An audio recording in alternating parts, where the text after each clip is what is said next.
What's up everyone, this is Midnight Strike 3625 back again for another classic review.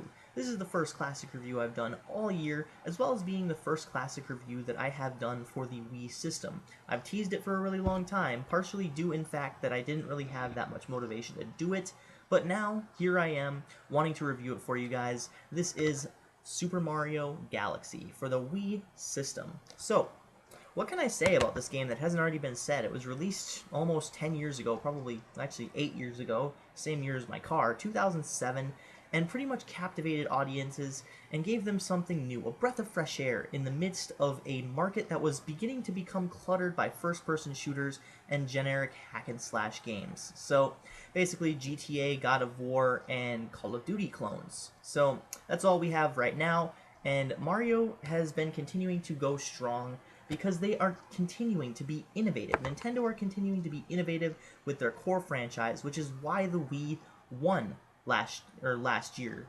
generation. Excuse me. The Wii outsold pretty much every other system in that generation, bar none, easily, and that was because of a few factors. It had the first system to captivate motion controls. It was the first system to launch with key core franchises. PlayStation may have Uncharted, Nathan Drake, and Xbox may have the Master Chief, but Nintendo has Mario, Zelda, Star Fox, Metroid, among other games, Donkey Kong, and just a bunch of core franchises that they can really rest their laurels on if they wanted to. They could just keep making Mario after Mario, or Donkey Kong, or Super Smash Brothers, and they'd be fine, pretty much. Nintendo, at this point, are unstoppable, partially because they have been in the market for decades now, pretty much ever since the beginning. This year, the original Super Mario Brothers turns 30 years old. That's pretty mind-blowing. Now, this game is already 8 years old, and it retains a lot of the elements that were seen in earlier games, such as Super Mario 64, and kind of adds a new twist to it. This game was first in development and first announced, I believe, in 2001 as a GameCube demo, just to show off the GameCube's power, and it was supposed to be the first Mario game released for the GameCube. And now I don't count Luigi's Mansion, of course, because that's a Luigi game. So, first Mario game was called Super Mario 128, or Super Mario 64 2, basically. And they called it 128 because it was 128-bit, and there was 128 Marios on the same spherical layout on screen at the same time. Now, this was a very big deal at the time because they all interacted differently. So this was thought to be Super Mario Sunshine, but then Super Mario Sunshine was released, and Super Mario 128 was postponed indefinitely until it was finally canceled, I believe in 2005, when they took most of the elements, like the sphere layout, and incorporated it in a new way with Super Mario Galaxy. Now, the perfect thing to do in this game, I think the best thing that they did was add the spin attack, because it's really hard on a spherical stage to jump on top of an enemy Goomba, or jump on top of enemies in general. So I think that was one of the smartest moves they've had to make in recent years, or at least recent years according to this game, because it made the game a little bit easier.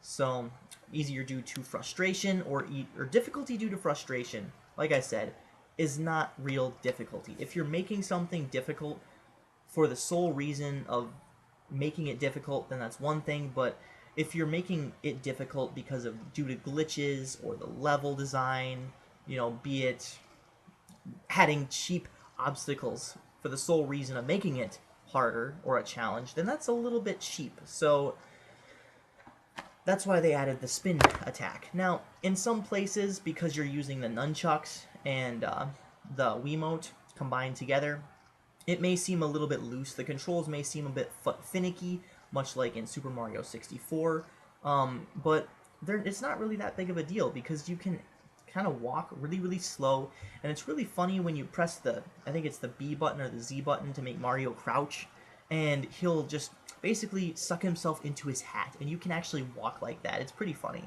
But my main gripe with this game, it's a pretty big one.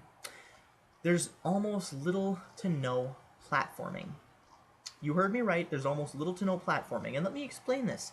Mario is, by nature, a platforming game, and Super Mario 64 proved that you can do platforming well in a 3D environment. Why they didn't choose to incorporate more platforming in Super Mario Galaxy is beyond me. Now, there is, of course, the space levels where you jump from platform to disappearing platform, but you have to basically memorize the pattern and jump from platform to platform, and that's pretty much the end of that. Now, there is more platforming in future games, and this might have just been a slight misstep that they didn't really think to notice, but the motion controls, the sound coming from the controller, everything that the Wii pioneered pretty much culminates into this one title, and it's used perfectly. That pretty much more than makes up for the lack of platforming, because it's really fun to play, and it of course adds the fan favorite character Rosalina. I actually kind of like her too, a lot more than Peach. I don't know, I just don't like a girl that always gets herself kidnapped, I suppose. It's just me. I wouldn't really want my girlfriend always getting kidnapped too.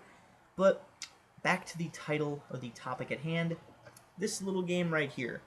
I really like it. I think it's, borderline masterpiece. I mean, I like it, but I don't like the fact that there's not a lot of platforming.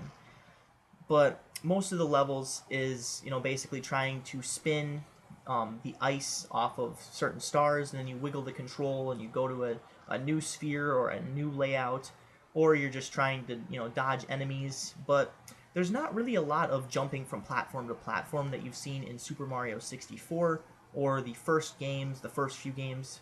So there is that.